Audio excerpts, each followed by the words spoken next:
Eto na nga mga chong, marami tayong basketball updates. Palitan ng Terra Firma at Ginebra. Fair trade nga ba? Mainit-init pa nga mga chong nang magsimulang gumalaw ang Barangay Ginebra sa isang shocking trade kung saan binitawan ng Barangay Ginebra ang kanilang mga key players na sila Christian Stan Hardinger at Stanley Pringle papunta ng Terra Firma kapalit ni Stephen Holt at Isaac Go. Marami nga ang nagulat sa inilabas na balita na yan ng PBA. Kumpirmado at na-approve na nga ng PBA ang palitan ng dalawang kupunan. At nang dahil nga sa naging palitan ng Terra Firma at Barangay Ginebra ay marami na namang nagagalit sa PBA kung saan sinasabi nila na hindi raw naging patas ang palitan ng Terra Firma Jeep at ng Barangay Ginebra. At yan nga yung pag-uusapan natin sa video na ito. Sino nga ba talaga yung nanalo sa trade? At isa na naman ba itong lopsided? Kung titingnan natin yung palitan ng players, si Christian Stan Hardinger ang isa sa binitawan ng Barangay Ginebra. Isa ito sa pinaka inaasahan ng kupunan ni Coach Tim Cone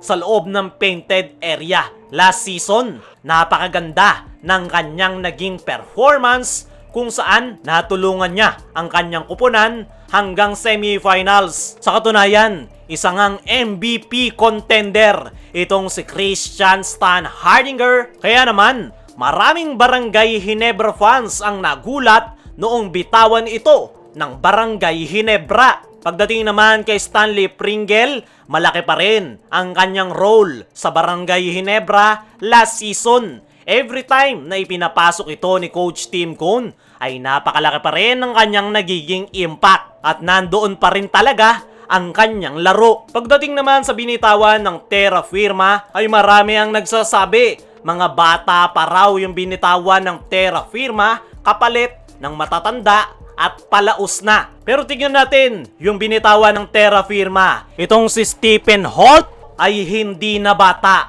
Kasalukuyan nga itong 32 years old. 3 years gap lang kay Christian Stan Hardinger na kasalukuyang 35 years old.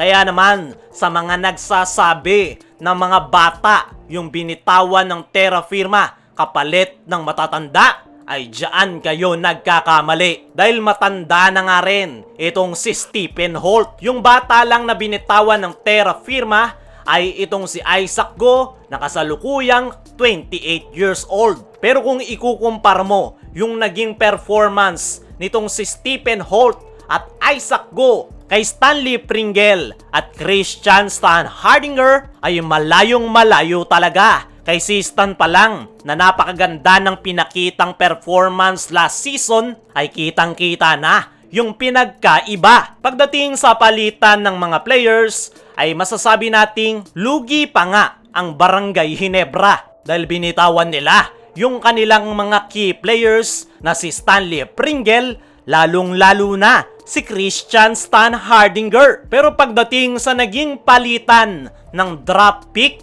ay doon na nga nagkatalo. Nakuha ng Barangay Ginebra ang 3rd overall pick this upcoming PBA Rookie Draft kapalit ng kanilang 10th overall pick na binigay na nila sa Terra Firma. Pero hindi nga nakakasiguro na panalo ang Ginebra sa trade na yan dahil isang malaking sugal ang ginawa ngayon ng Ginebra management. Kahit sabihin pa natin na maraming mahuhusay na player ang magpapadraft ngayong taon ay hindi sigurado na mag-fit at makakapagpakita ng magandang performance. Isa pa, malaki ang butas na iniwanan ni Christian Stan Hardinger. Si Stan nga yung pinaka main big man ni Coach Tim Cone sa loob ng painted area.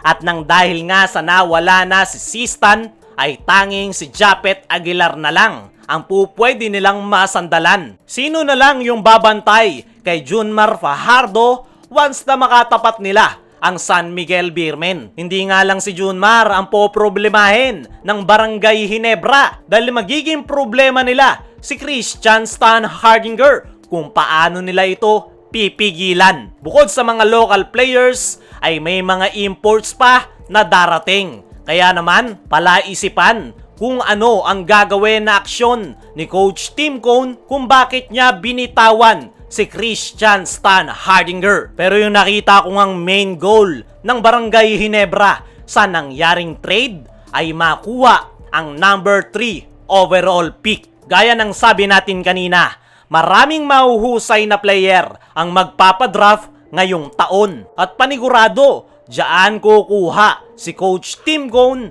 ng bagong talent na nakikita niyang pwedeng makatulong sa kanyang kupunan na Barangay Ginebra. At matapos ngang pumutok ang balitang pagkakatrade ni Stan at Pringle sa Terra Firma, ay nagsalita na nga itong Stan kung saan nagpapasalamat nga ito sa Barangay Ginebra. Una na itong pinasalamatan ang Barangay Ginebra fans sa walang sawang pagsuporta. Nagpasalamat rin si Christian Stan Hardinger sa management ng SMC na nagbigay sa kanya ng opportunity na makapaglaro sa Barangay Ginebra. Ina-acknowledge nga rin daw ni Stan ang naging desisyon ni Coach Tim Cone at nire-respeto niya nga daw ito dahil parte raw yan ng laro. Ayon nga dyan mga chong, ay mukhang desisyon ni Coach Tim Cone na bitawan si Christian Stan Hardinger. At sana nga lang talaga ay hindi nagkamali ang Ginebra sa pagkakatrade kay Christian Stan Hardinger.